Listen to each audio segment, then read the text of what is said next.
Katrina was on the in the earlier discussion about getting prompted to record. Hang on just a second.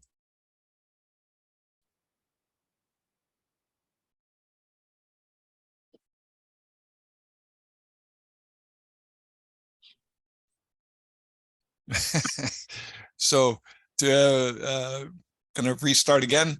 We'd like to welcome Scott here for N7SS to talk about the response at the SR530 or Oso landslide.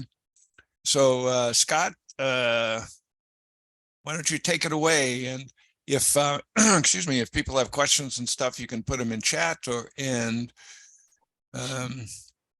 or however you'd like to run it, Scott. Yeah, that'd be great. If people want to interrupt me, that's fine. Or sorry, I just realized I don't have it in an accessible location. There we go. Either interrupt or I'm not. Let's see if I can see the chat. Looks like I can see the chat. Yeah, looks good. Is that working? Yeah, working fine. All right. Yeah, thank you very much. I am the communications coordinator for Snohomish County. King County is the Seattle Bellevue area. Snohomish County is Everett, kind of Everett and east of Everett to the Cascade Crest. So from the Sound to the Cascade Crest. We're just to give you a little background. We're the third largest county in Washington State. So it's King with Seattle, Pierce with Tacoma, us with Everett, and then following us is Spokane County.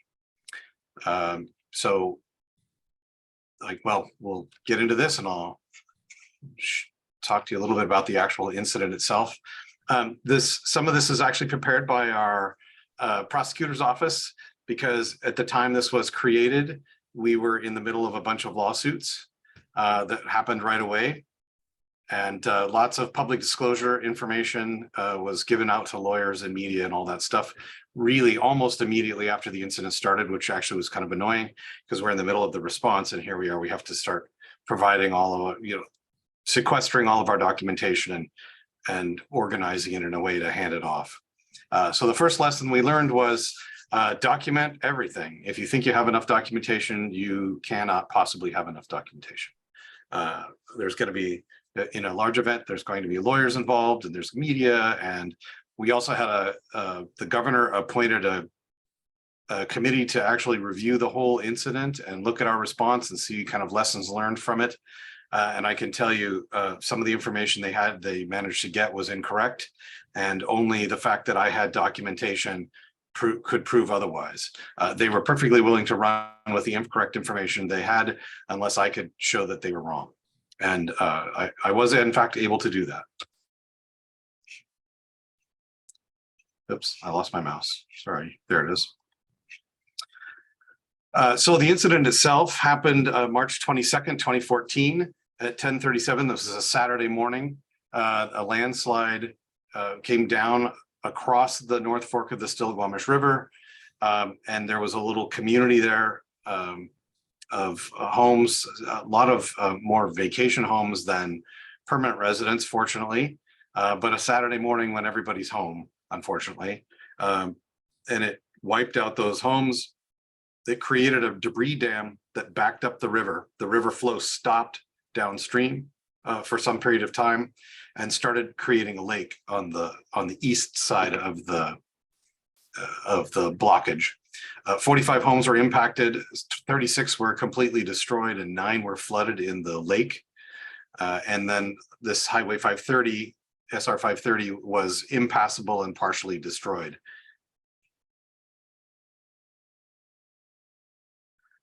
Immediately, the human impact was 14 survivors were airlifted within hours of this.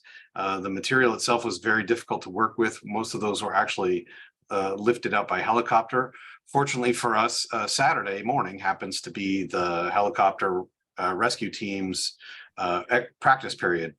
And they were actually up doing some exercising that morning. And when the call came in, so they were able to divert the 2 helicopters. We don't normally have, like, our crews on standby are not first responders. They normally take some time to spool up and get pilots, especially for both aircraft. And so fortunately, these guys were already in the air. So they just turned around and went immediately up there. And it wasn't really until they arrived that everyone really understood the full nature of this thing. What they saw was a square mile of kind of devastated area.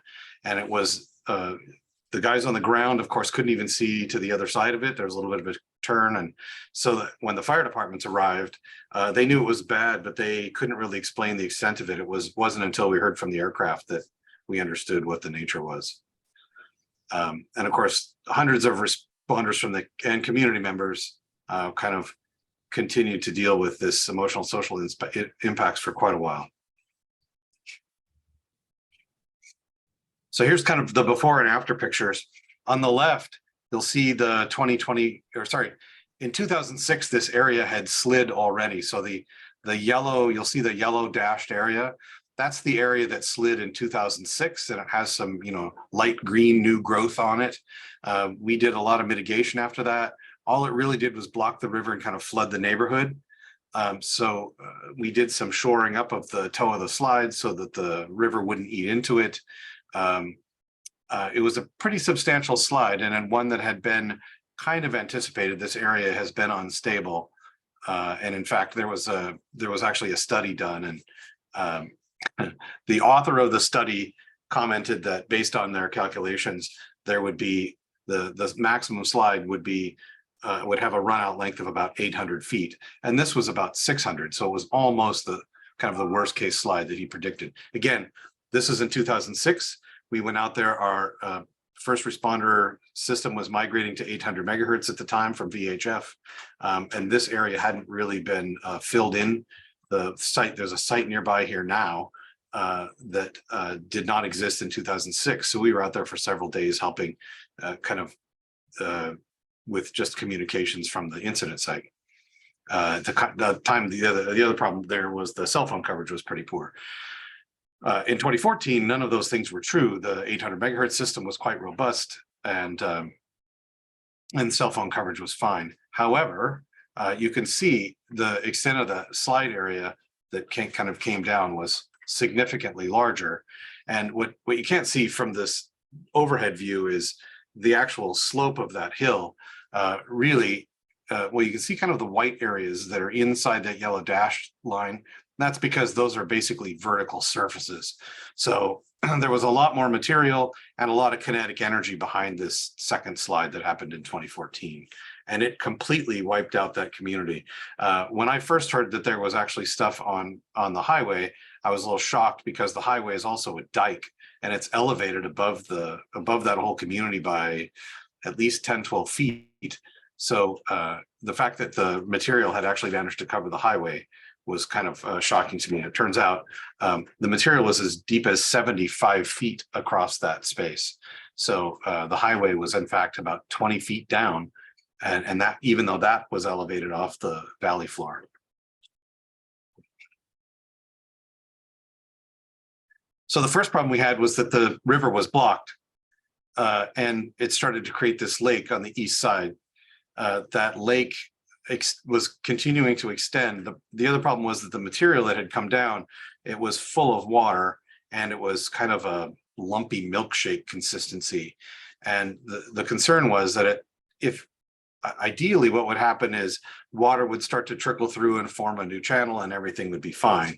The concern was as we got into Saturday night, was that it could actually break free. And in fact, if by Sunday morning, or by Sunday at some point, it hadn't actually formed a new channel, we were going to be in trouble, because it could create as much as a 20-foot wall of water if it broke through catastrophically, and it would send downstream and start wiping out homes downstream. So we actually had to issue an evacuation order for Saturday night, because there's no way anyone could see what was going on in the dark. So for some distance, for about 10 miles, 15 miles downstream, we actually issued an evacuation order and told people that they really need to not be at home if this thing broke loose. And fortunately, it did the nice gradual erosion of a new channel and created a new channel on its own. So nothing particularly dramatic happened there, but there was certainly that possibility. So it was a number of incidents all in one. It isn't entirely obvious that it kind of how complicated it is, but there was a search for basically remains. The rescue continued for some number of days to ensure that we had actually managed to find everyone that we were going to find alive. The flooding that was happening upstream and the potential for that downstream, mass casualty incident, we had 30 some fatalities, mass fatality. Mass casualty, we did actually, most of the people that were involved in it that were recovered were rescued out of the mud, basically, and broken homes. They all ended up in the hospital, some with broken bones and lacerations, and some of them looked pretty rough. The evacuation itself, infrastructure failure, it took out the phone lines and a little bit of power in the area. So the areas to the east of that point no longer had phone or internet. In fact, if you called 911 from the town that was beyond that point, upriver from there in Darrington, it just went to it failed over to the local fire station. So it didn't actually go to 911 at all. Missing persons. At one point, we asked people to let us know, to contact us if they had any information about, people that were loved ones that were missing, friends that were missing. And of course, initially we got nearly the entire town of Darrington reported as missing because they had no communications. They had no way to make a phone call. There was one cell phone provider. Verizon was still operational, but Sprint and AT&T and T-Mobile, all those guys were dead because they relied on fiber optics that went through that area. And of course, there was no internet either because the cable and the fiber lines were all torn up. Of course, mental health, lots of people lost people and friends and family. There were lots of volunteers that were involved. We had a huge issue with donation management. Lots of people wanted to help and supply things that required some additional effort. It's a remote location. This has with limited roadways. I think that's actually kind of funny. There's one road, it was Highway 530. There are no other roads. It goes straight from Arlington to Darrington, about 30 miles back into the mountains. There's no alternative. So when that road's covered, the alternative was to really drive north into Skagit County, the county north of us, drive all the way around on Highway 20 and then come back the other way. It's about a 3-hour trip to drive all the way around. So it's very limited access. The depth and type of the debris material, again, I mentioned it was up to 75 feet deep in places. It's the consistency of a lumpy milkshake. So you can't really walk in it. They had to drop plywood out and try to find lumps of clay that they could stabilize on. This is March 22nd, right? So, we're pretty close to that now, right? So it looked a lot like this. I don't know where you are, but for me, it's cold and wet, right? That's November, that's March for us. And then of course, the public and media expectations, everyone wants to know everything right away. And it's not kind of how that works, right? We have to even when we find remains, it takes some amount of time to transport them down to the ME's office. They have to clean everything up. They do their, analysis. Sometimes they have to do DNA or they have to get dental records or whatever. All that stuff takes time and nobody wants to wait. And I'm never really clear if the media was constantly pushing, and I was never really clear if it was because they simply didn't understand how the process worked, or they wanted someone on video describing the kind of the gruesome process of trying to ID these remains.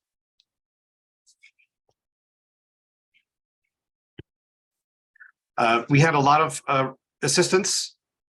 In the field, we had kind of local agencies, the local fire departments were out there. The county was there, represented a number of different ways. State resources, there's a lot of DNR land. In fact, the area that slid was DNR land. Federal FEMA was on site. We had nonprofits, Red Cross was out there. Volunteers of America were doing our donations management for us. And the community themselves, a lot of those people came out to assist. In fact, Darrington has a large amount of construction and logging equipment. That's a primarily a logging community. And those guys show up and they started cutting trees out of the way, and they just showed up. And ultimately we had to try and corral them a little bit, get them registered. But they just started moving right away. In the EOC, we have we set up an incident command post in Arlington that's a little closer to the site. We had our county EOC activated. That's where I was primarily. The state was involved. Of course, again, FEMA had some things set up, and again, Red Cross was our primary provider in the area. And of course, the community themselves, we had a number of trained people. We ultimately hired a bunch of the loggers. We contacted the logging companies in the area and see if they had recommendations. And we hired a bunch of those guys to actually come in. I'm trying to remember what they did. They didn't call them lumberjacks. What did they call them? FEMA had a word for them, and I thought it was pretty funny. It's like, you didn't call them that to their faces, did you? Because that's not a, anyway, loggers, right? So those guys, this is like another day in the office for them, right? Cold, wet weather on uneven ground and blah, blah, blah, nasty, all that stuff. It's like, whatever. Those guys, they're hardy. They go out there and do that stuff all the time. And of course, and a bunch of people volunteered to help with, the donation management and all kinds of other things. We were able to get contractors out there to do, a lot of backhoe work, dozer work to help build dikes and things like that, to try to de-water the area so we could do the excavations necessary to find people. And of course, the families and neighbors and everyone really pitched in. A lot of local fundraising activities, things like that, that were all spontaneous. So the field search efforts extended for 37 days. The primary goal was to find and recover victims, whatever remains we could find. We were extremely successful at that. We actually managed to find everyone, which was not, the FEMA folks told us that we shouldn't expect more than about 30%. Anything more than 30% was going to be, unrealistic. And our elected officials kept saying, we're going to stay there until we find everybody. And eventually, it didn't take very long before you realized, well, that is a crazy thing to say. That doesn't sound realistic. You're setting yourself up for failure there. And of course, it's extremely demanding. Again, the surface is hard to work on. They had to do excavations, which means you had to get water out of it because you can't dig in mud. So we had to get all the water out first, and they set up all kinds of, Army Corps of Engineers was out there helping de-water that whole area so they could actually do excavation work. And the EOC operations continued for another week beyond that before we scaled back to far more limited operations. The long-term recovery started on day 10 of the incident. It says, and will continue, and continued for years. There's still no memorial that's fully assembled. Our Parks Department is still working on kind of how to deal with that land. So this actually goes through a number of different offices or departments in the county that were engaged in various things. The sheriff's office was the first on scene, and they were in fact the last to leave. Their search and rescue was the last folks there on site. They had a number of, like, really all of their different departments were operational. They helped with both incident command. They own the helicopters. The 2 helicopters are search and rescue helicopters, search operations. They had their patrol guys out there kind of helping keep looters out. Technically, the roadway is since it's a state highway, it's the responsibility of WSP, the Washington State Patrol, but it was a pretty large area that they had kind of cordoned off. So they actually had some assistance. Marine and dive guys have a boat, so they had their boats out there helping out missing persons, evidence unit trying to track personal properties and identify who was missing and who things belong to. They had to pull up their reserves, and they had subject matter experts in mapping and search and rescue. And of course, they continued well into the response, into the recovery. Our EOC was activated within hours, well, probably within an hour. Our duty officer showed up really probably within a half an hour of the incident, and then activated the rest of the EOC. The initial focus was on kind of letting everyone know what was going on. And then the secondary dangers, flooding, getting everyone evacuated. And then the concern was there's no guarantee that the scarp, the actual remaining edge, was stable. So it could very well be that there could be another slide or something that might impact that response. And so we had to have geologists on site all the time, checking that scarp to make sure it was stable. And in fact, on Sunday morning, just about the time everybody got into the field and slogged through all the mud, they saw some activity along the scarp, and they pulled everybody back out of the field. And then they did some more looking around and checking. And then about 2 hours later, everybody got to go back in. Once they were confident that it was reasonably stable and safe. We provided that central location for coordination efforts, and we had lots of groups working with us, the first responders. We coordinated with the state and the federal government agencies. There was a local incident management team on site that managed the volunteer piece, and we had, and they would also handle all the initial logistics requests that came out of the field. We had managed to secure ultimately two urban search and rescue teams, and they came in. So National Guard was one, and so they were on the west side, and then FEMA brought in one of their federal urban search and rescue teams. This is not exactly their area of expertise, but it's kind of the closest thing anybody has. So FEMA set up camp in Darrington, and so they had two divisions. They were attacking it from either side. And then, of course, we had to document. We were the ones that kind of supplied all the logistics, all the equipment, and we had to track all the costs for the incident.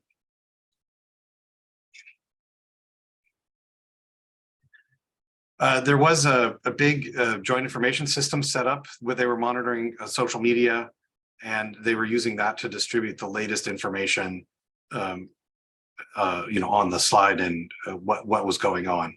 It was a fantastic solution. It gave us an opportunity to reach out with resources for folks that needed it. We were also able to actually squash some misinformation that was going out, and we had somebody monitoring this stuff all the time, so that this stuff didn't really get much of a foothold before we were able to kind of crush that misinformation. We got lots of suggestions from the public about how we should deal with the mud, everything from wearing snowshoes to it was all kinds of crazy stuff. It was pretty funny to see all the advice that we were getting from the public about what we should be doing. They did also set up a satellite station in Darrington to meet the need of the community that was specifically out there. And one nice thing they did is every day during the press briefing, they brought in different area experts. So they bring in a geologist one day, and they bring in somebody from Washington DOT, and each day they had some other thing. So it wasn't just the same old, we're still out there digging in the mud kind of report. The media was also allowed, we managed to rent some vans, and once there was a route established, a bypass road established, we were able to get the media actually out on site so they could see what it was that we were talking about here. We closed the airspace so they couldn't fly in the area. We were, of course, providing some pictures, but suddenly they become much more interested when they get to go and actually see it with their own eyes. And of course, we had to have dozens of public information officers from all kinds of agencies around participate in order to staff that JIC. The medical examiner was responsible for the transportation of remains. A lot of this stuff was actually, initially, a lot of these things were actually helicoptered out because the roads were busy, but they did coordinate missing persons and collection of the DNA data, things like that. And of course, they did a pretty good job. They actually had a little liaison office set up so they could keep in touch with the family, so they could let everyone know what was going on. And they had a lot of support as well from the Air National Guard, Sheriff's Office, the WSP lab, and forensic ontologist, and many other agencies are on. I can't even say that. Never mind. Anyway, they had lots of support coming from other people. The process was complicated for them because they actually had to. to be clear, they're not finding bodies, they're remains. So it's some amount of tissue that was pulled out of the mud, and it was covered in mud. So they had to try and figure out,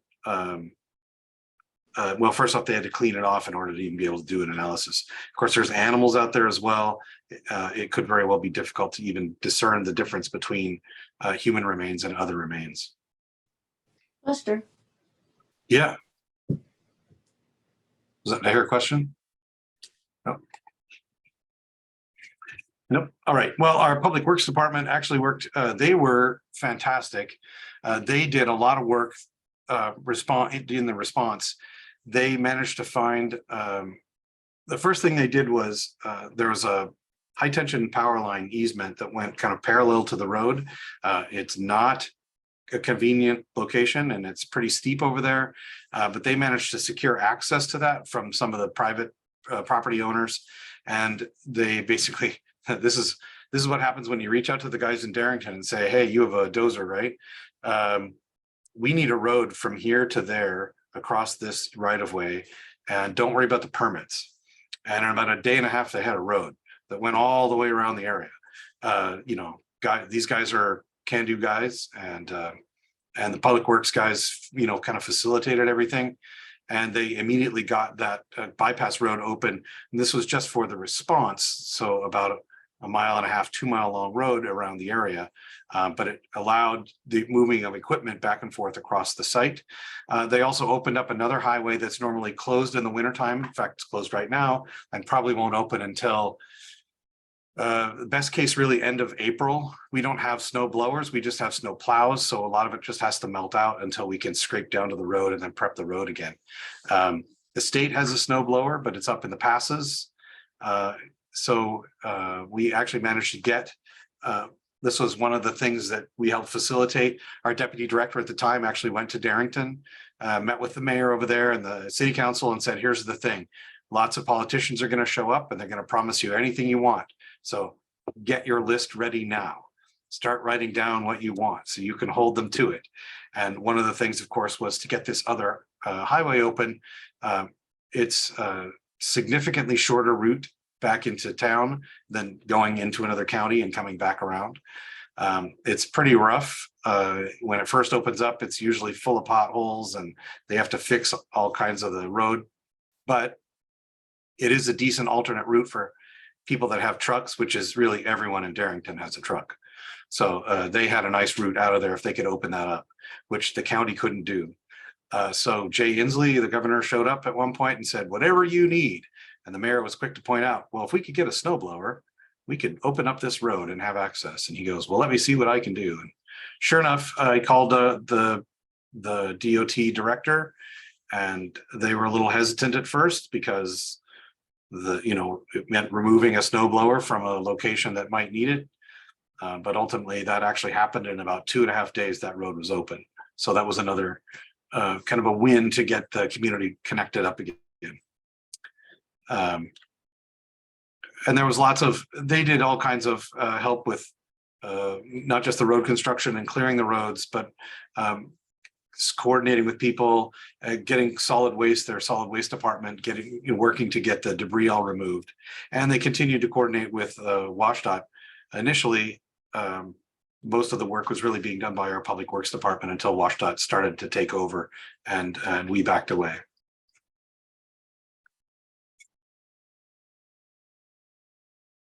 The Human Services Department actually did some interesting things. They created what they called navigators. There are, of course, lots of programs available to people to help them out. And the issue is, for a normal human being to navigate all of these different resources that might be available is not very easy. And they actually assigned some of the people, the homeowners that were there, they assigned them to these navigators so that those people could figure out what they could do for alternate housing, if they could get some kind of public assistance funds, either locally or from FEMA, and kind of make all those processes work, and including mental health, so that the folks could actually get what they needed rather than having to navigate this myriad of individual resources. That was actually super successful. And in fact, it became a model. Many people have used it as a model, and it was specifically called out in our after action report that people were very happy with how that worked. Critical incident stress management happened up and down. In fact, even in our EOC, we had the Green Cross brought in dogs, little comfort dogs. They brought in these guys that had little vests on, and they had little business cards and stuff that was pretty funny. And their job is just to walk around and get petted. But it was interesting to watch them because you could see they would walk into the room and they would gaze across the room and they could actually identify the person that looked the most stressed, and they'd walk right over to him. It was pretty funny to watch. And then, of course, we had this personal belonging reunification program.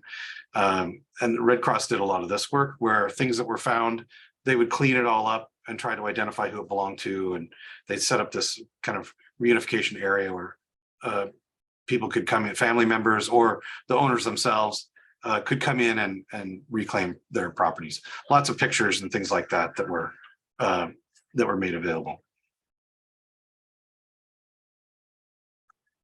The health district was responsible for keeping in touch with the hospitals. This is actually kind of an issue that we had. The missing persons thing is actually really complicated because hospitals won't tell you who they have. They won't tell you about their attendants, right? Or their, patients that they have in residence. So it's difficult. Even if the sheriff department calls, they won't tell them.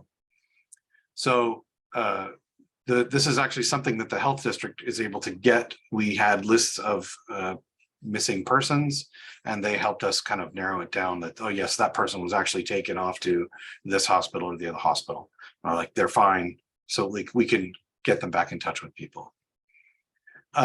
And the Medical Reserve Corps was actually helping. They were actually staffing phone lines at the emergency management offices. We created a little call center that they were doing a really great job on that.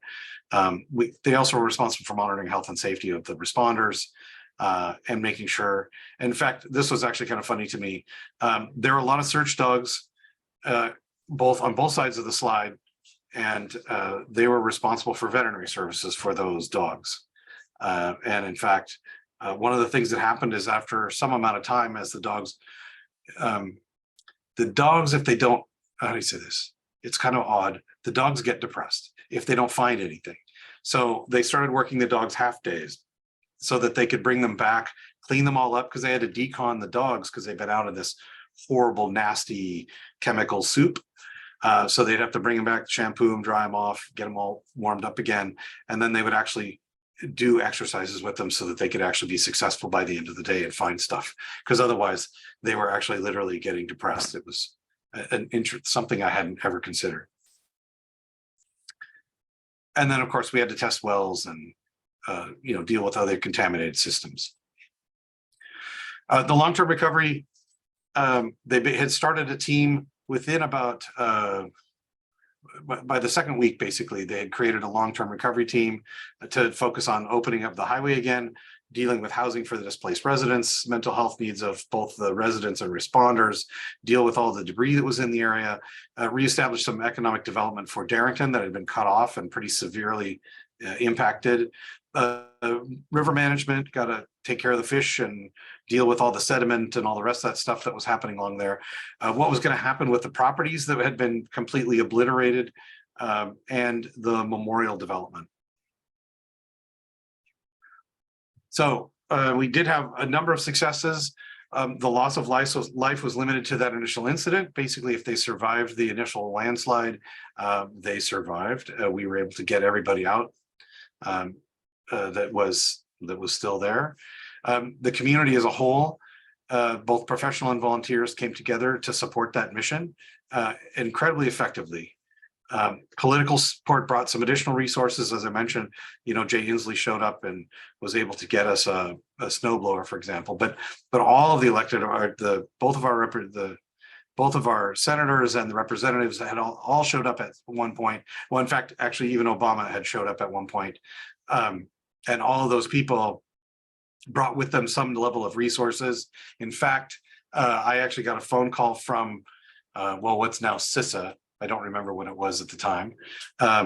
Is basically saying, hey, so because this thing had presidential visibility, they want to have some bullet points about how they helped, right? And so, let us know what you might need. This was after the fact. if there's anything you need, let us know. And said, keep in mind, we don't have any money. And of course, at the time, what I really wanted was training. We'll talk about that in a minute, but I was really hoping to come up with some kind of training. And they're like, oh, absolutely. So we got that stuff that happened right away, mostly because they had to, fill out all the ways that they had helped us. And of course, we had lots of partners to help us kind of coordinating all the efforts and reestablishing that highway. So the number one thing we learned really was partnerships matter. Again, even in a communications role, it really is, you really do have to work regionally. You can't expect that you're going to be able to support this yourself. It's important to be able to reach out to neighbors. And of course, the best time to do that is before an incident, right? Establish those relationships so you know where to go for assistance when you need it. We tried to, we had our own system that we had developed that was used SharePoint and some other cool tools. But ultimately, when we started bringing in people from other agencies, we had to fall back to kind of established, ICS kinds of processes and tools.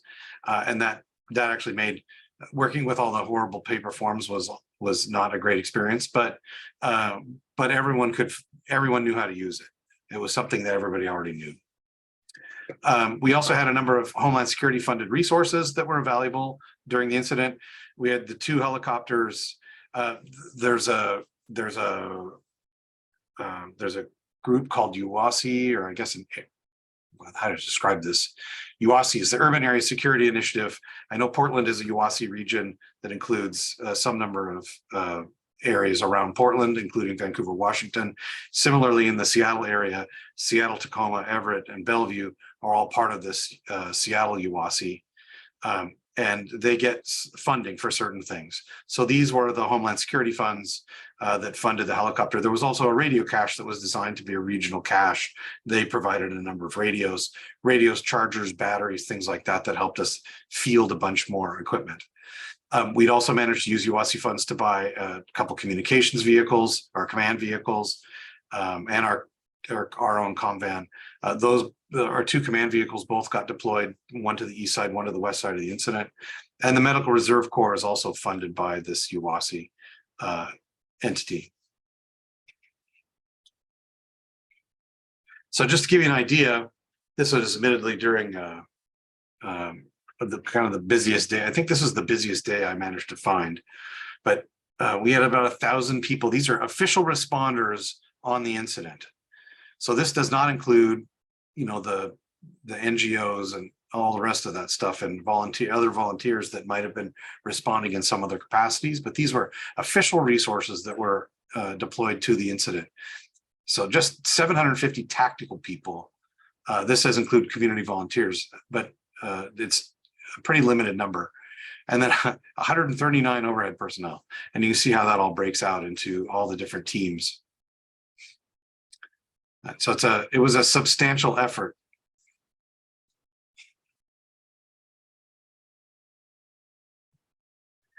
So the amateur radio role was interesting because it didn't involve a lot of amateur radio. The hams operated both amateur and public safety radios. The amateur radio stuff was primarily used just to coordinate operations amongst ourselves. We used it, as people were coming on and off duty, as people were being deployed in the field, as our own ACS team was being deployed in the field. We also used it to communicate. We staffed, you see, delivered and staffed this command vehicle in Darrington. We had this vehicle that was in Darrington, and we ultimately, it was really awkward for us to get there from Snohomish County, and we actually reached out to some folks in Skagit County, in the next county up, and said, hey, do you have anybody that could help us staff this vehicle? And it seemed kind of a crazy idea because this is not a simple thing.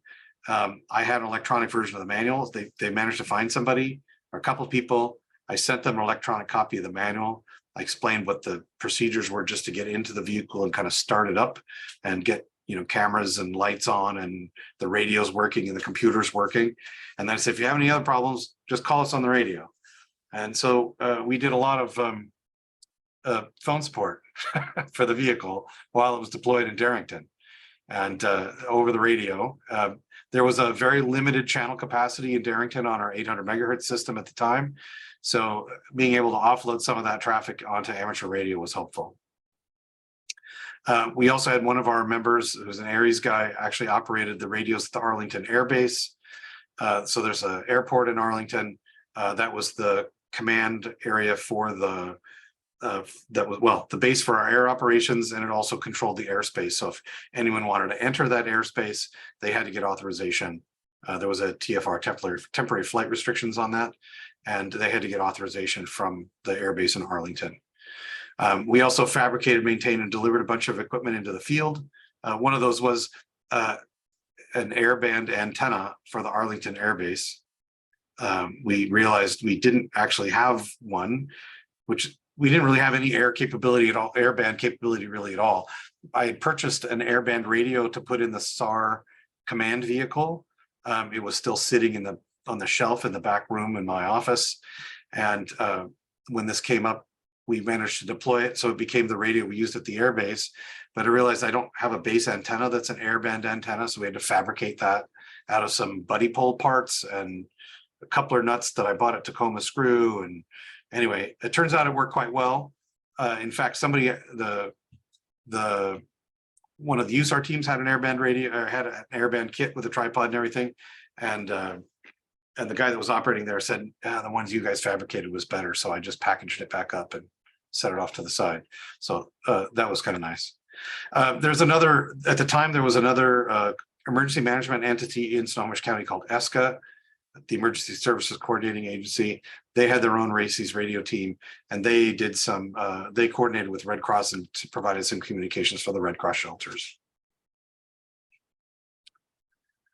So I mentioned here's some of the equipment. Our EOC itself has 6 operating stations. They're in cubicles. They have laptops and radios, and we cover nearly every band and agency.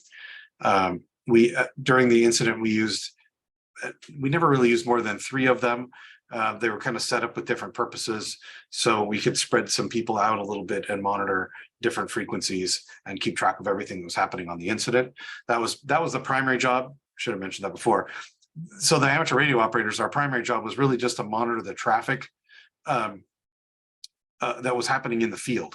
So what we were specifically looking for was any injuries, any work stoppages, time in and out of the field, remains that might have been found, because of course that was going to trigger a whole bunch of media attention. So the PIOs wanted a heads up on that, and any logistics requests that we heard that were coming their way, we would pass that information off to our logistics department. The idea was the requests would then go to the incident command post. They would write up all the paperwork. For whatever reason, it's not like the internet didn't exist. I don't know why, but they would literally drive 20 miles through traffic to bring us those logistics requests. So they would arrive at the end of the day, about the time that everybody was closing. So there wasn't much you could do about them at that point. So it was taking a long time. So having us listen for things coming out of the field where somebody said, hey, we need, more gloves or boots or shovels or whatever it is, that got us time to actually go get that stuff, or at least line up a source for that stuff so that they could get it almost immediately. It makes those guys look like kings. And they were very happy that we were able to help them. So we also had these 2 mobile command posts. You can see the one that's in the upper right there. This is the one that was set up in Arlington. It has a mast with some cameras on it.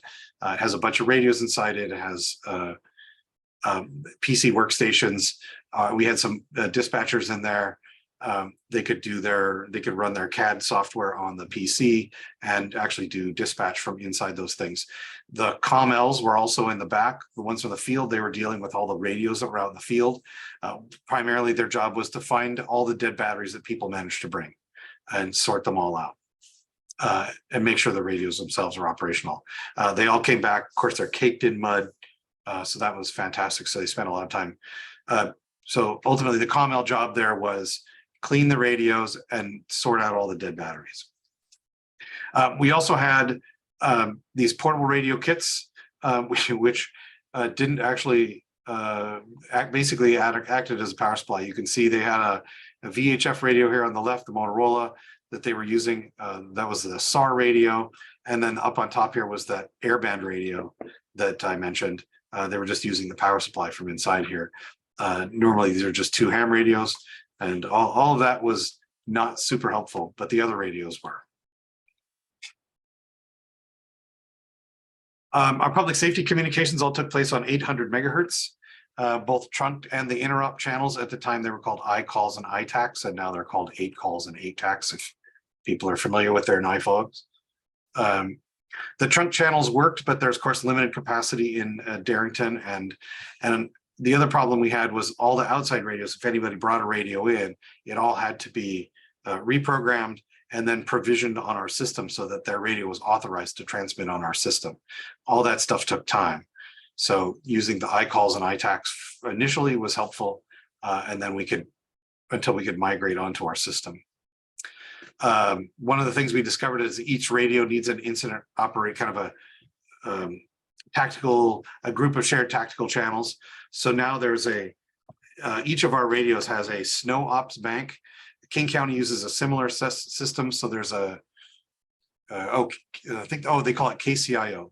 There's KCIO, there's now SNOIO, KCIO, and I can't remember what Pierce County calls theirs. Anyway, so these radios can roam back and forth between the 3 systems, which was not possible at the time. We were also going through rebanding. I don't know if anybody's aware of this, but in this time frame, they had shifted the 800 megahertz public safety band up a little. Actually, I don't remember if it's up or down, and that included all the interrupt channels as well. They were shifting around the cellular frequencies and all that stuff. So everybody had to move. So the problem was we're in the middle of this process. So a lot of the radios that came in from other areas maybe had something newer or older. It was a confusing mess that we had to get sorted out as all these radios came in. We also discovered there's no list of COMLs, the communications unit leaders in the state. So when this incident management team came in, they had their COMLs and we had ours, and I didn't know who they were, how to get a hold of them, and they didn't bother to contact us for several days. And of course, we just didn't have enough in the county. Originally, it was only 4. Now we have more than a dozen as a result of the training I mentioned. So here's some lessons learned from a kind of a management perspective. It was important to publish the job descriptions so everybody understood what they were going to be doing. So before everyone shift, the night before, I would take the incident action plan and email it to people, and they get the incident action plan and a copy of the 205. And we had set up, I actually still have a Google Doc that has some more detailed explanation, because eventually we were getting people from outside the county who'd never even been in our facility before. So we were trying to figure out how we were going to make the transition a little easier for them. It also helped minimize the debrief time and allow people to get ready, have the appropriate equipment when they showed up and understand what it was they were going to be doing when they arrived. Most of this was done via email or Dropbox or Google Docs. Of course, now it could be done with OneDrive as well, perhaps a little better.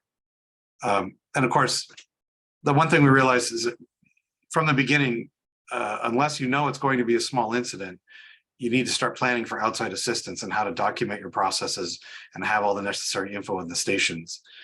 In our case, we'd done it was pure coincidence, but we created a little red binder that went on each station that described all the radios and had the manuals in it and had some basic information about the facility, and our startup procedures and all that stuff were in those red binders literally the month before. And so that was a pretty handy thing to be able to show people. Ultimately, we put in a little map of where they could park and where to find the bathroom and the kitchen, and the fact that there's a couple microwaves and a couple fridges and you're welcome to put your stuff, just, all that stuff that people need to know when they arrive at a new location. Even this very, very basic stuff is important. We did only see, initially we saw somewhere between 10 and 25% of our folks actually respond. Ultimately, that number went up to about 50. I was never really able to figure out precisely why. At the time, we had about 80 members, and about 45 of them actually took on some kind of role. And it always made me wonder, it's like, so the other 35 people that joined our group, this thing went on for 37 days, 24/7, couldn't find an opportunity to participate in all that time. I think some people were intimidated by the fact that it was a real incident. And of course, or I don't really know. I guess my point is the point was you got to figure out, hopefully the people you have are actually intent on showing up when you actually need them. We did try when we tried to schedule people on the air. Initially, we have a resource net that we spin up, and we tried to schedule people on this resource net. So you call us on a certain frequency and tell us when you can sign up. And the problem was at one point I realized after I spent almost a half an hour negotiating with somebody, well, can you do this? Or how about this? We need somebody then, how about this? And then of course I had to hear about, well, I have to take my niece to the dentist, and I have to get the oil changed in my car, and all the other reasons why they couldn't do this or that or the other thing. It became quite clear that okay, this isn't working out. I need to have people just go look at this schedule and pick a time for themselves, rather than me spending a half an hour that I should be doing something else, trying to negotiate a time. So ultimately we created a Google Doc that we could share with people, and it showed all the time slots, and people could email us or call us on the radio and say, I want that slot. And then we had about 2 or 3 people that could actually enter data into that schedule. And of course, the nice thing is they don't even have to be local, right? They could be remote. Someone could manage that schedule remotely and free you from that task. Anyway, that was nice having the shared document. And of course, label everything. It turns out nobody writes their names on their battery packs, right? Does anybody do that? If you want it back, put your name on it. If you don't care, don't worry about it, because you're not getting it back. I ended up with so many random bits and pieces after this thing. In fact, that antenna, I told you about the airbend antenna. It took me about a month to figure out where it came from. It was sitting in my office. It was a pretty nice antenna, a whole little kit with tripod and mast and everything. I finally figured it out. I had a couple radios, 800 megahertz radios, no less, that I finally figured out they belonged to FEMA, got left somewhere, and I got them, but they didn't actually say FEMA on them anywhere. So I had no idea where to return them. They're only like, $3,000 radios. I'm sure you don't want one of those back, right? It's weird. Anyway, yeah, we started writing our names, even on the battery packs. Got to put your name on everything. Connectors, everything. If you want it back, get your name on it.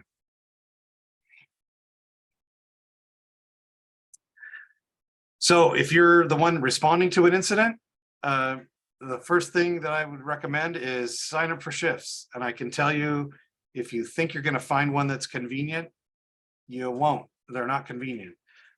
Emergencies don't happen in a convenient time frame.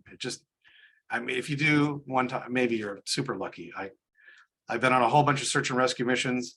Literally one time I was sitting in my car trying to decide if I should go home or maybe run some errands or what do I do next. And then the page went off. And I'm like, I guess I'm going on a SAR mission. That was the one time I actually had a convenient mission. Anyway, so if there's any reason to hesitate, figure out what that is and resolve it. I think some people were intimidated in some cases because they didn't feel they had appropriate training. If that's the case, you could sit in on other shifts to get some training. Again, show up when you have training and exercises. If you can't take a whole shift, this is one complaint we had because our shifts were 12 hours long. Okay, so take the beginning of one or the end of one. There are a bunch of people that wanted the middle. It's like, yeah, but now I have to find 2 other people to handle the part before and after. That actually multiplied my problem. It didn't help. So take the beginning or end of a shift, and that at least reduces the amount of time someone else might have to show up. Whatever it is, figure out what it is that's going to keep you from responding when it's necessary and try to resolve that. You can ask questions of other operators. It's better than trying to ask it of command, like rather than tie up the air trying to find that stuff out. If you know someone else that's already operated or whatever, and you have questions, find someone else that's operated and see if you can ask them rather than disturb the ongoing operations. You might be the trainer, and a lot of times, so be ready. So it's not enough really to know, for you to know how, your job. Think about if you're the only one there and someone has to come in from an outside agency, are you going to be able to explain to them how this stuff works and to help them get oriented? Because they won't know anything about your operations. So you need to be more versatile to be able to understand how the whole system works. And take any job you have time to accomplish. Most people, most of our own staff actually ended up, one of our big complaints, both from the hams and from the staff, was that nothing went the way we trained. It's like, that apparently is also the way emergencies work, because that's generally been my experience in other incidents as well. Things don't go to plan. Things don't go like you train. You have to be flexible. There's lots of other things that need to get done, odd little things that you don't think of that need to get done during an incident. Look for those tasks and make sure that you're taking on anything that you possibly can. And document anything to debrief the next operator. And again, your primary job is the radio, but there are other things that you can be doing. We printed name badges that went in the back of the vest so people knew who everybody was. And of course, the answer is always, yeah, we do that. We can help you with that. Work as part of the team.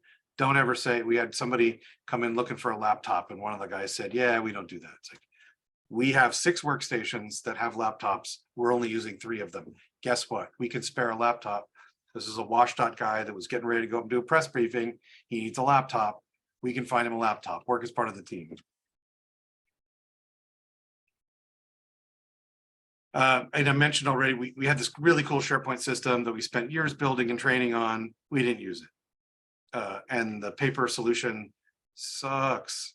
Using ICS forms on paper is terrible, but everybody knew how to do it, so it worked. Our EOC staff was almost entirely foreign. At the time, our whole department was only 13 people, and you saw we had like 1,000 people during these incidents to manage, right? And even in the EOC, we would often have 60, 70 people. And we're trying to run, multiple sites for very long periods of time, not initially 24/7, and then it dialed back a little bit, but it doesn't take very long. We're stretched pretty thin. So lots of other people came in to help us. We have to help them get oriented. Again, I mentioned we didn't run our scheduling net because it was too time consuming. Again, that caused some frustration, but that's not the way we trained. Correct, because it didn't work. So we found tactical call signs were pretty inconsistent. I heard at least 3 different air helospots, and I'm not entirely sure they weren't the same one with 3 different names. I don't know where they were, and people were just inconsistent about it. It's frustrating, but so if you can, try to keep things as consistent as possible. And then, of course, everyone has to watch for signs of stress and fatigue and dehydration. That's critical. Be paying attention to other people. It was a thing. Some people got pretty stressed out.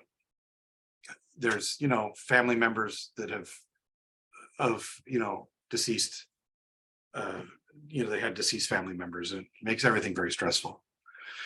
Be a facilitator, make things work, and be a member of the team. You're going to work as part of in that EOC environment or wherever you're part of that team.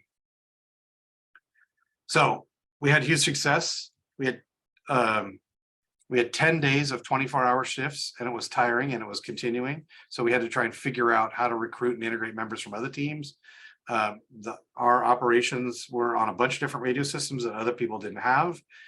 So it's kind of a unique environment, and we're trying to figure out how do we get people from these other areas and get, the ones that can really, sit down and work without having to go through extensive training. So we put out a call so region 1 is the northwest corner of Washington. There's 5 counties up there, and the Seattle ACS team, they have a very good team. Some of these went out broadly, some were more targeted at specific individuals they felt were competent. And we managed to get, the good staff, however we want to describe that. The people that showed up were excellent. They came in, they figured stuff out. They started working almost immediately. They did a little studying. One case, we had somebody show up the day before, sat down for a shift to listen in, and then they came back the next day. they looked like they knew everything. They worked flawlessly. And towards the end, about half of the staff were from out of the county. So I had one of our folks and one of the out of county folks tried to work together. And a lot of them thanked us for letting them participate, which was odd to me because of course we couldn't have done it without them. But they really felt they received some benefit from actually operating during our incident. So I never really figured out how to respond to that. So we managed to get all of the victims recovered. That activation lasted for 37 days. We had 37 radio operators that staffed 160 shifts. We had no communications failures. Both of our command vehicles were deployed. We did actually have some additional resources that we didn't use.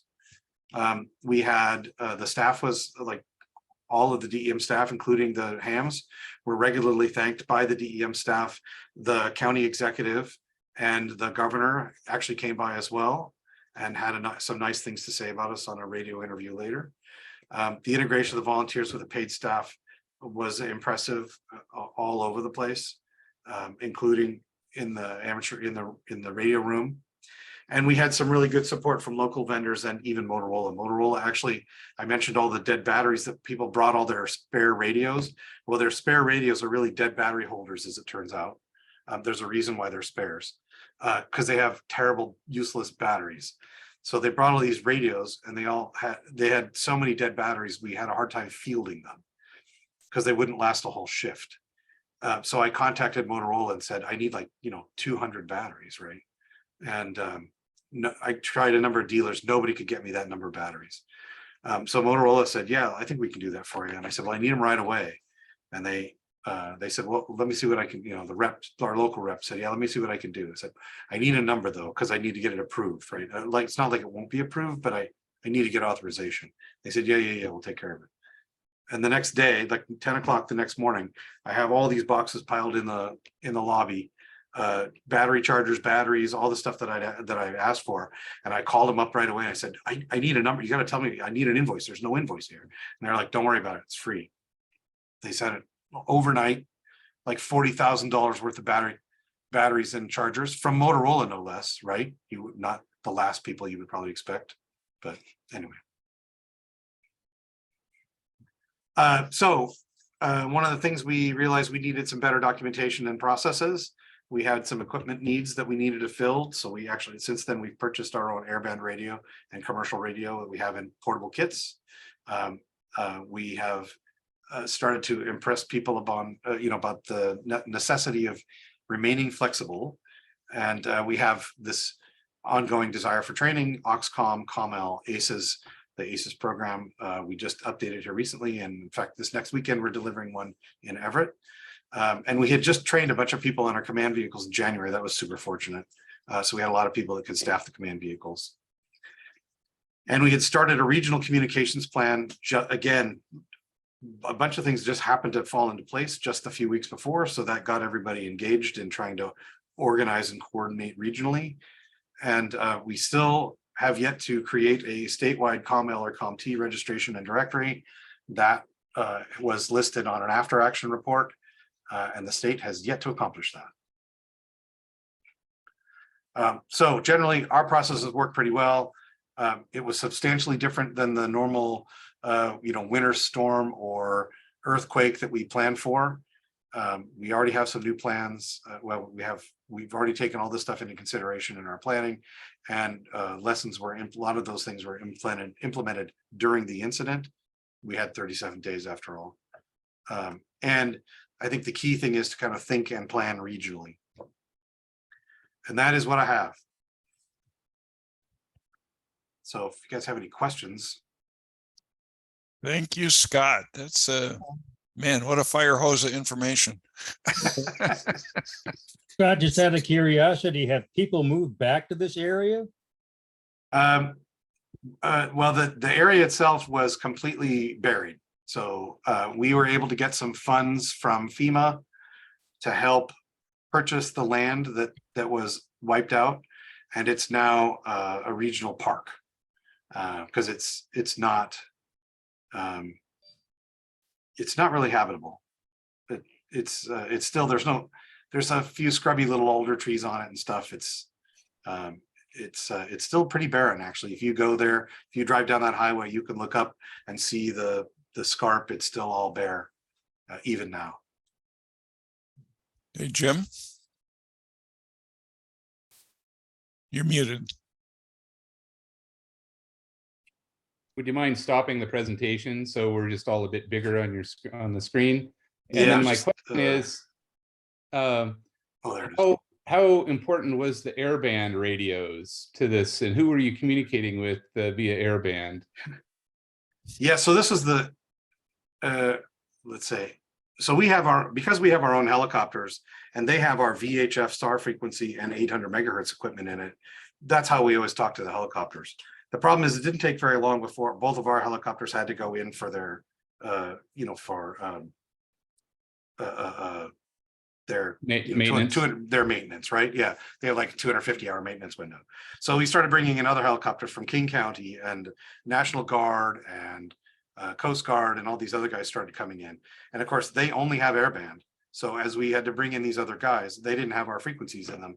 And of course, it became pretty obvious, like, how is it that we have 2 helicopters and we don't have any airband radios? That's just ridiculous. So ultimately, since then we've purchased a lot. I have handhelds and all kinds of other equipment, but initially it was a little tough. Thank you. Yeah. Good, Margaret. You're muted.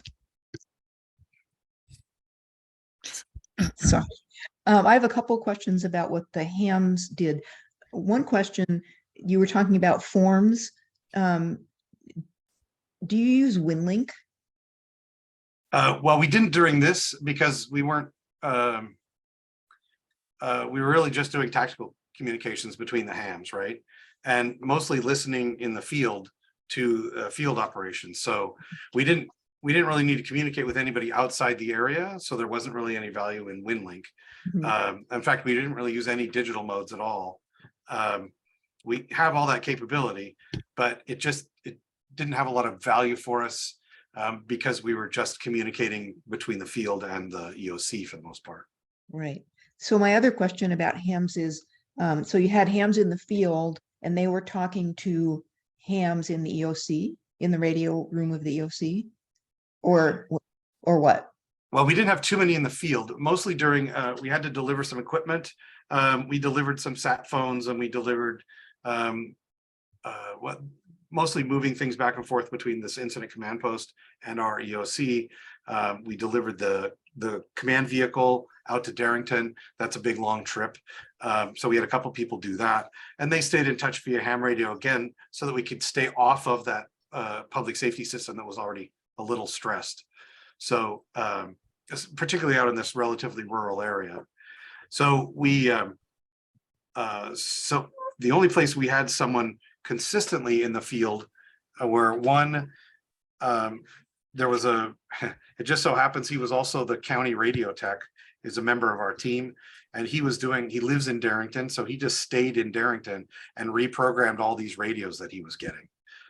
So we stayed in touch with him again on ham radios to limit the use of the public safety system. And then ultimately the command vehicle we left in Darrington, again, we also had ham staff that thing for several weeks. And they would stay in touch with us. They'd let us know when they arrived and when they shut down, and any questions. They'd check in from time to time if they're going to go out for lunch or anything. So we knew what the status of the vehicle was at any time. And they would feed us some information about, fuel levels and the number of hours on the gen set and some of that stuff, just to kind of keep track of the maintenance necessary for that vehicle as well. Did some hams come in and get trained on the public service radios, or no? Absolutely, that was our primary role. Yeah. So yes, lots of people came in. In fact, one of the things I didn't mention is that we were a little inconsistent about this.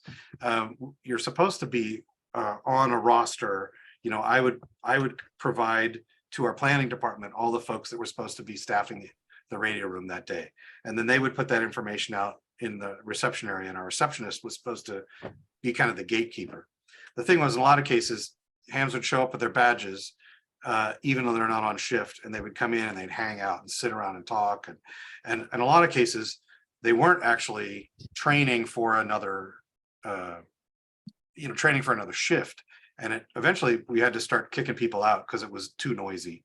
It wasn't a terrible number of people that this happened to, but it was problematic to have people just hanging around and chatting, right? Because we're in the middle of an incident, we're trying to get things done. Go outside, hang out in the parking lot, chat all you want, but not in the radio room while we're working. So,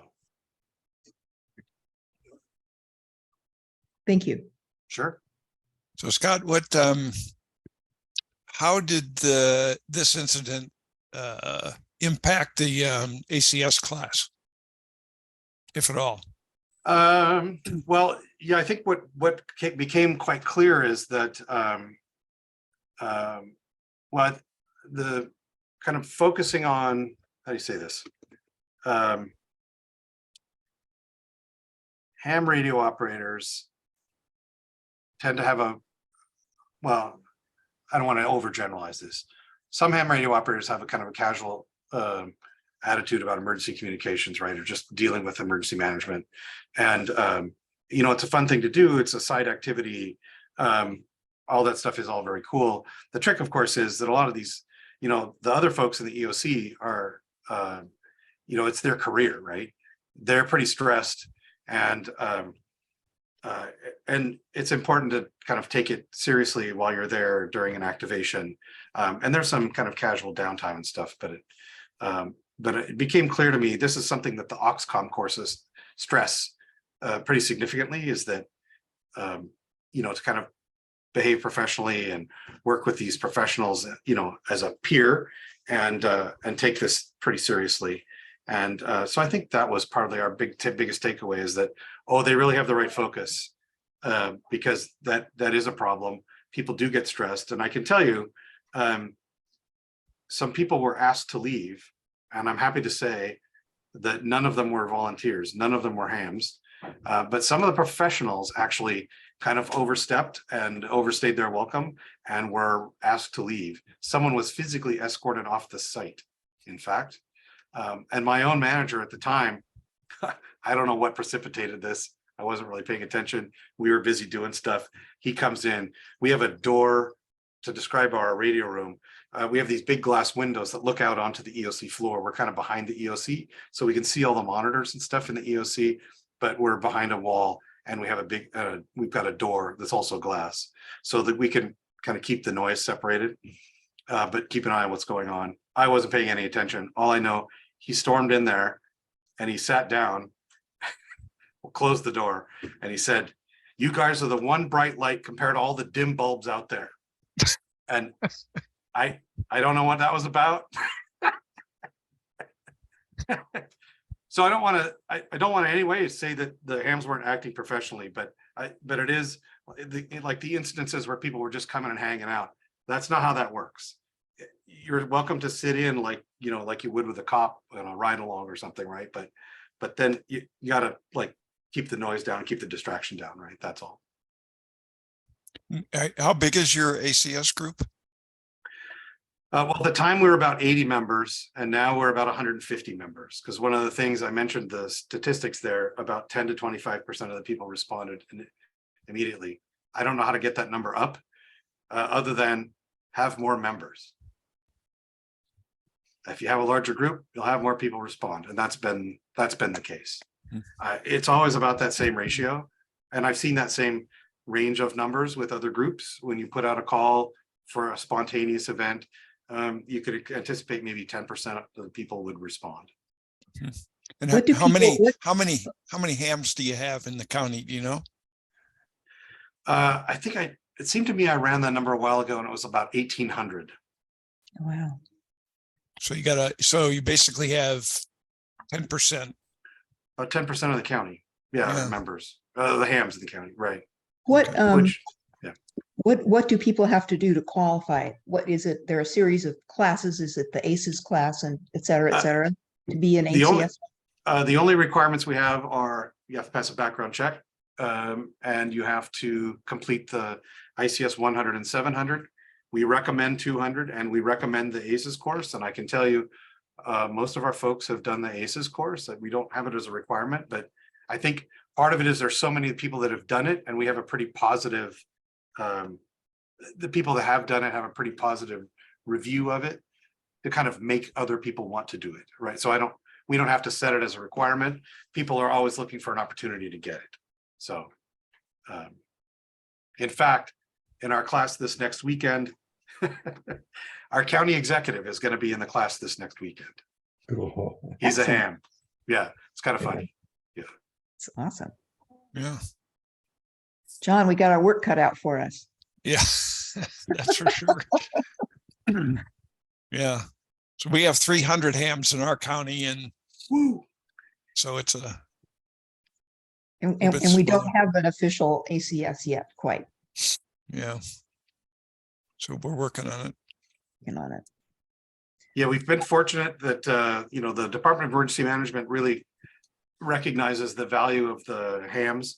Again, not just for ham radio, right? I mean, they've done a bunch of work, helping build out the EOC, right? We got a bunch of new equipment after COVID and help just, installing all the cabling and setting up the PCs and the new desks and all that stuff.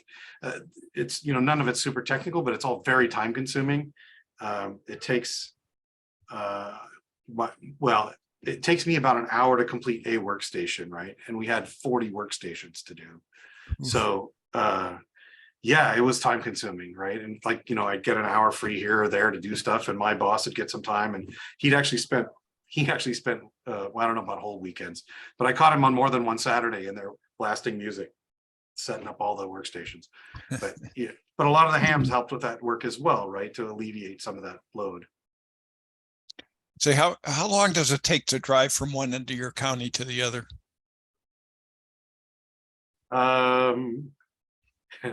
It depends on, the Boeing plant, which is the largest, Boeing Everett is the largest building by volume in the world. If they let out, it takes a lot longer. Because the freeway stops. Yeah, anyway, it's how long? It's probably more than an hour. So we had this last summer, we had the Bolt Creek fire that was on the very edge of our county, and it took us a good 45 minutes to an hour to get to the other side on the highway. And there was it started on a Saturday, so it was a weekend day, so it wasn't too bad. It's not, we don't have to deal with rush hour traffic, so that's actually a pretty good situation. So have you got any words of wisdom for a forming group to on what to do first, or how to proceed? Or Well, I think one of the places to start really is with your emergency management organization, and kind of, rather than, I think well, I don't want to say anything bad about the ARRL, but I think they kind of have some things wrong in that, rather than going to the emergency manager and say, hey, we're amateur radio operators and we're here to help you. More importantly than amateur radio, there are a bunch of other things that you could do just as volunteers with some technical skills. There's a bunch of things that you could do kind of on blue sky days, if we have blue sky days, that aren't during an incident, right? There are plenty of things that can be done. And I know that like one of our director in the past has made comments about the fact that, hams have the ability to squeeze, every little bit of value out of whatever money we receive, right? And he's pretty happy with that, both to build communications capability, but again, to help out in the EOC, to help set up machines, or help with some vehicle maintenance, kind of, check antennas, and, even work on some of the electrical issues, work on lights and whatever, take the vehicles and get them refueled, or whatever. There's all kinds of random little tasks that can be helpful, that you could certainly try to engage with the emergency manager and see how you can help them and bring that value to them, because there's a lot more than just amateur radio. And again, all of their communications. So we provide all of the communications to our EOC, not just ham radio. We have a room full of radios.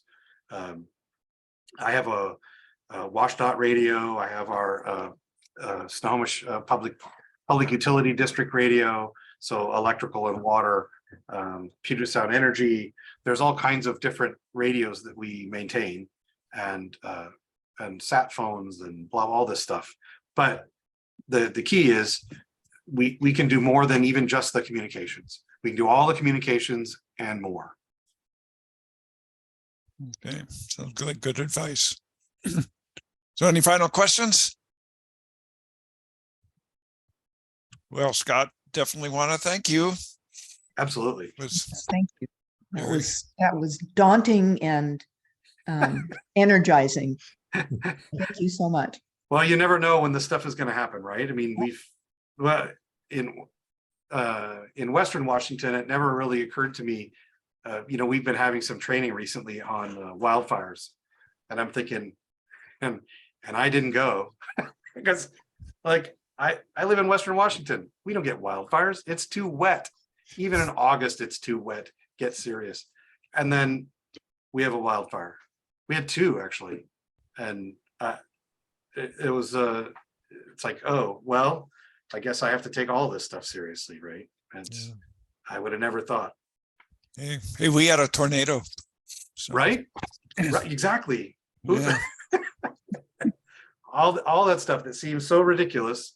Well, and landslide never really seriously came into the, again, that's not something people prepare for, really. I mean, not seriously, because generally people tend not to live where the landslides are, right? We have some houses that live up on, that are up on bluffs, and their yards slide away down on the railroad tracks by the water, that kind of thing. It's like, yeah, but those people know that, it's not all going to slide at once, right? That doesn't, this whole covering an entire community, it's a square mile. That's a scale of something that we hadn't ever anticipated. All righty. Well, thanks everybody for attending. Thank you. Yeah. I'm going to stop the recording here.